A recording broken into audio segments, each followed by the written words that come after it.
Bapak, Ibu, saudara-saudari umat Tuhan yang saya kasihi, dimanapun Anda berada ya. Bagaimana kabar Anda hari ini? Baik-baik saja bukan? Sehat, damai, dan berbahagialah. Tuhan selalu menyayangi kita. Tuhan melindungi kita bukan? Puji Tuhan, puji Tuhan. Mari kita mempersiapkan permenungan kita. Kita memasuki minggu yang ke-29. Temanya tentang membayar pajak. Berikanlah kepada kaisar apa yang menjadi hak kaisar, dan berikan kepada Tuhan apa yang menjadi haknya. Ini bisa menjadi pelajaran politik bagi kita. Politik yang benar, bila kita mampu dan tidak mempertentangkan kekuasaan duniawi dan kuasa Tuhan. Amin. Amin. Mari kita belajar dari pengalaman bangsa Yahudi, dari pengajaran Tuhan Yesus. Bangsa Yahudi melalui ahli-ahli kitab suci, para imam kepala, kaum Farisi, dan juga antek-anteknya Herodes, selalu berusaha bagaimana mereka bisa menjatuhkan Yesus dengan segala cara. Kali ini mereka menjebak Yesus dengan masalah membayar pajak.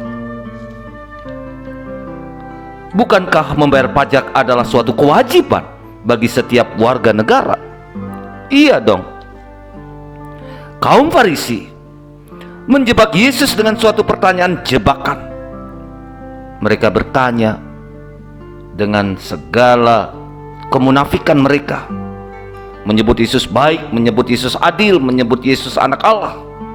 Mereka sopan-sopan bertanya kepada Yesus, bolehkah membayar pajak pada kaisar atau tidak? Ya, pertanyaan ini tentu kaitannya Palestina waktu itu adalah jajahan Romawi. Di lain pihak, mereka adalah bangsa terpilih, bangsa pilihan Allah. Sebagai bangsa terpilih, tentu kewajiban pertama yakni pada Allah, kewajiban kepada Allah. Yesus mengetahui rencana jahat mereka. Yesus tahu ini adalah sebuah jebakan supaya mereka bisa menuduh Yesus sebagai provokator anti kaisar.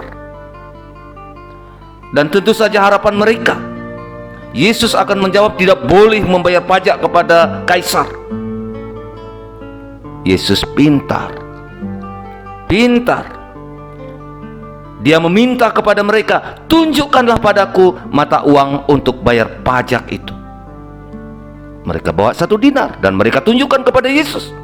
Lalu Yesus bertanya, gambar dan tulisan siapakah ini? Jawaban mereka, gambar dan tulisan kaisar. Lalu Yesus menjawab, berikanlah kepada kaisar apa yang wajib kamu berikan kepada kaisar, dan kepada Allah apa yang wajib kamu berikan kepada Allah. Luar biasa jawaban Yesus, tepat sekali. Seandainya Yesus jawab tidak boleh, tentu mereka akan menuduh Yesus sebagai provokator, anti pemerintah, anti kaisar. Orang macam ini harus ditangkap, dihukum, kalau perlu dimusnahkan, dibunuh. Itu harapan mereka. Jawaban Yesus sangat tepat dan sangat sempurna,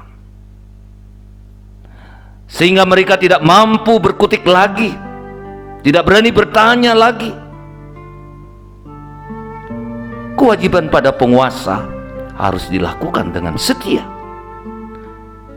Sebagai warga negara Allah, sebagai pilihan Allah, orang juga harus melakukan dengan taat dan setia. Amin. Jawab amin dong. Amin. Ini pelajaran bagus bagi kita. Jangan memakai agama untuk dapat keistimewaan, misalnya bebas pajak. Dalam bacaan pertama, Nabi Yesaya sudah menunjukkan kepada kita Allah memakai penguasa dunia, raja, kaisar, pemerintah, untuk memakainya menjadi sarana bagi karyanya, karya penyelamatan. Allah memakai Raja Sirus, raja kafir, untuk membawa kembali bangsa Yahudi ke Yerusalem dari pembuangan, dan mengajak bangsa Yahudi untuk membangun kembali Kenisah Yerusalem. Dan Allah katakan, demi Yakub dan Israel pilihanku, Tuhan lakukan itu. Bapak Ibu saudara-saudariku yang terkasih, ini politik, ada unsur politiknya. Politik bisa menjadi sarana, jalan bagi Allah mengembalikan bangsa Yahudi dan membangun Kenisah Allah di Yerusalem.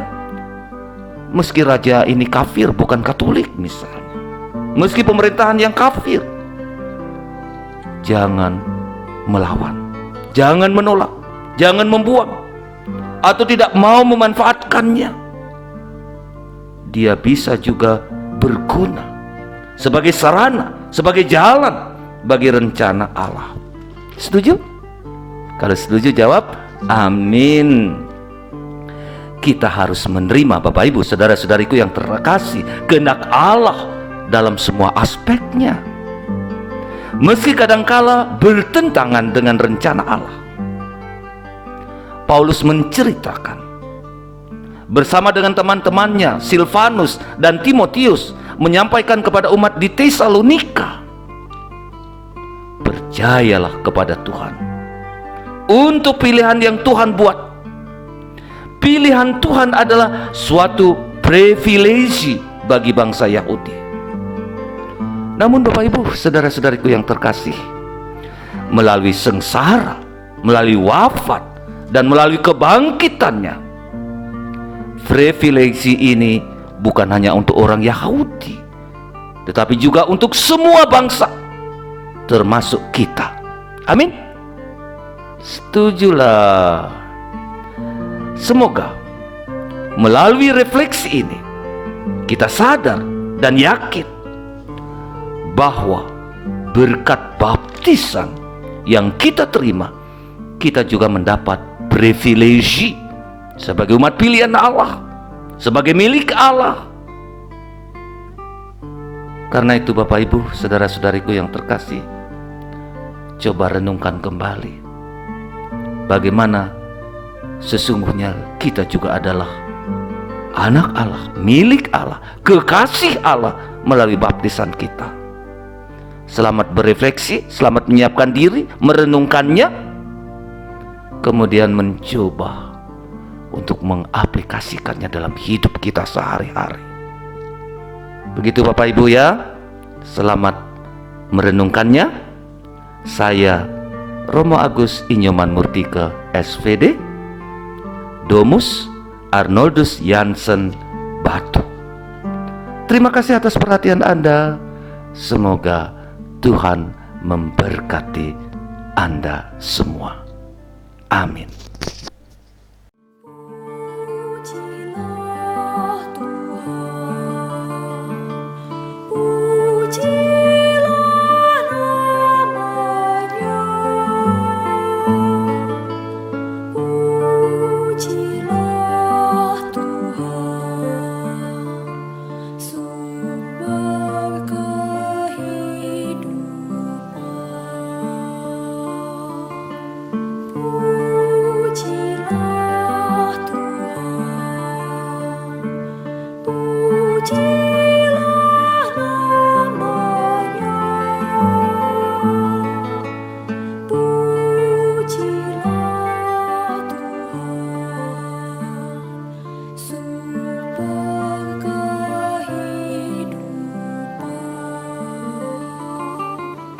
Pujilah